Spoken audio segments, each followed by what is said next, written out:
এই বছর আশুরা রোজা আমরা কখন রাখবো, সেটার উত্তর হলো আজ বাংলাদেশে এবং এ অঞ্চলে যেহেতু একদিন পরে চাঁদ দেখা যায় মিডিল ইস্টের তুলনায়, সো আমাদের এখানে আজ ৮ই মুহররম।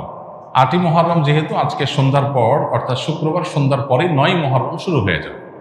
আর আশুরা রোজার মধ্যে সবচেয়ে উত্তম হলো ৯ এবং ১০ই মুহররম রোজা রাখা। ১০ মুহররম আশুরার দিন, আশুরা মানেই হলো মুহররমের ১০ তারিখ বা ১০ম দিন, অতএব সেটা তো আছেই। সেটা আগামী রোববার মুহররমের ১০ তারিখ হবে। শনিবার দিবাগত রাতে সারিকে আমরা মূল রোজা আশুরা রোজাটা রাখবো ইনশাআল্লাহ। আর সাথে ৯ তারিখকে প্লাস করে রোজা রাখলে সেক্ষেত্রে আজকে দিবাগত রাতে আমাদেরকে সারি খেয়ে আগামীকালকে শনিবার রোজা রাখতে হবে, অর্থাৎ ৯ এবং ১০। তাহলে শুক্রবার দিবাগত রাত, আজ শুক্রবার দিবাগত রাতে আমরা সারি খেয়ে কালকে রোজা রাখবো ইনশাআল্লাহ। আবার আগামীকাল দিবাগত রাতে সারি খেয়ে তারপরের দিন রোজা রাখবো। তাতে ৯ জিলহজ এবং ১০ জিলহজ দুইটা রোজাই আদায় হয়ে যাবে ইনশাআল্লাহ। কারণ যদি কালকে রোজা রাখা সম্ভব না হয় তাহলে তিনি শনিবার দিবাগত রাতে খেয়ে রবিবার রোজা রাখবেন, সেটা হবে আশুরার মূল রোজা। আর রবিবার দিবাগত রাতে সারি খেয়ে সোমবার তিনি রোজা রাখবেন, তাতে হবে আপনার ১১ই জিলহজের রোজা।